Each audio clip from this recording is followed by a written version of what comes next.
लाखनी तालुक्यातील माणेगाव सडक इथून एक मोठी आणि खळबळजनक बातमी समोर येत आहे। राष्ट्रीय महामार्गावरील अंडरपासच्या अत्यंत संथ आणि नियोजन शून्य कामामुळे आज माणेगाव सडक येथील ग्रामस्थ प्रचंड आक्रमक झाले।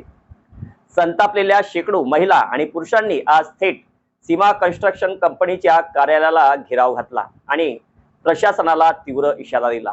30 मे रोजी झालेल्या पहिल्याच पावसाने सीमा कंपनीच्या कामाची पोलखोल केली आहे। कंपनीने महामार्गावरून गावातील पाण्याचा निचरा होण्यासाठी कोणतीही योग्य व्यवस्था केली नाही। परिणामी कालच्या पावसामुळे गावातील अनेक नागरिकांच्या घरात पाणी शिरले आणि लोकांचे मोठे नुकसान झाले। गेल्या 6 महिन्यांपासून ग्रामस्थ या त्रासाला तोंड देत आहेत, मात्र कंपनी व्यवस्थापन सातत्याने या समस्यांकडे डोळेझाक करत असल्याचा आरोप गावकऱ्यांनी केला आहे। काय आहेत गावकऱ्यांच्या मुख्य समस्या? इमारतींना धोका। अंडरपाससाठी रस्त्यालगत तब्बल 30 ते 35 फूट खोल खोदकाम करण्यात आले आहे। यामुळे शेजारील इमारतींना मोठा धोका निर्माण झाला आहे। गावाचे झाले 2 भाग।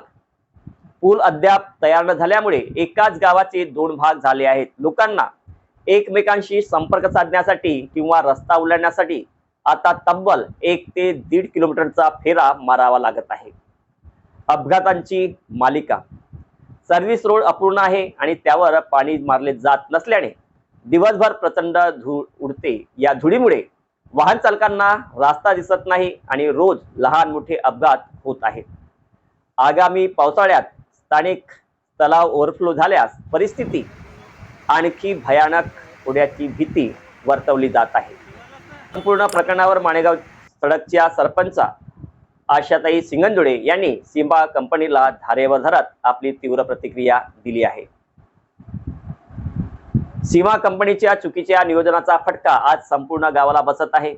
पहिल्याच पावसाने लोकांच्या घरात पाणी कोंडले। रस्ता अभावी लोकांना 1.5 किलोमीटर पायपीट करावी लागत आहे। आम्ही अनेकदा सांगूनही कंपनीने दुर्लक्ष केले। आज आम्ही सीमा कंपनीला शेवटचा इशारा दिला आहे। जर तात्काळ लोकांच्या अडचणी दूर केल्या नाही तर गावकरी काम बंद पाडतील। कंपनीचे सुपरवायझर सुमित त्यागी यांच्याशी संपर्क केला असता त्यांनी लोकांचा संताप शांत करण्याचा प्रयत्न केला आणि आपली प्रतिक्रिया दिली। गावकऱ्यांच्या अडचणी खरोखर गंभीर आहेत आणि त्यांच्या भावना आमच्यापर्यंत पोहोचल्या आहेत। आम्ही तात्काळ सर्व्हिस रोडवर पाणी मारण्याची व्यवस्था करत आहोत। तसेच पाण्याचा निचरा योग्य रीतीने कसा होईल यावर काम करू। वरिष्ठ अधिकाऱ्यांशी बोलून लोकांच्या समस्या लवकरात लवकर सोडवल्या जातील असे मत व्यक्त केले। कोई आपत्ति नहीं आएगी और पानी का टैंकर भी इनके पास डेली जाएगा। सिक्योरिटी के लिए मैंने बोल दिया। क्यों अभी सिक्योरिटी रहती है क्या? रहती है ना, सिक्योरिटी रहती रात है। को? अगर कम बैठ रहे हैं रात को भी रहती है। अगर कम बैठ रहे हैं तो और हायर करने के लिए बोल दिया है सिक्योरिटी इंचार्ज को कि हायर कर ले अपने, और जितने भी कम लगते हैं उतने। पहिल्याच पावसाने सीमा कंपनीच्या कामाचे वाभाडे काढले आहेत। आता सुपरवायझर सुमित त्यागी यांनी दिलेले आश्वासन कंपनी पाडते की माणेगावच्या गावकऱ्यांना पुन्हा एकदा रस्त्यावर उतरावे लागते हे पाहणे महत्त्वाचे ठरेल। अशाच महत्त्वपूर्ण माहितीसाठी आमच्या AVS दस्तक YouTube चॅनलला लाईक शेअर करा आणि पुढील व्हिडिओचं नोटिफिकेशनसाठी बेल आयकॉनला प्रेस करण्यास विसरू नका। धन्यवाद।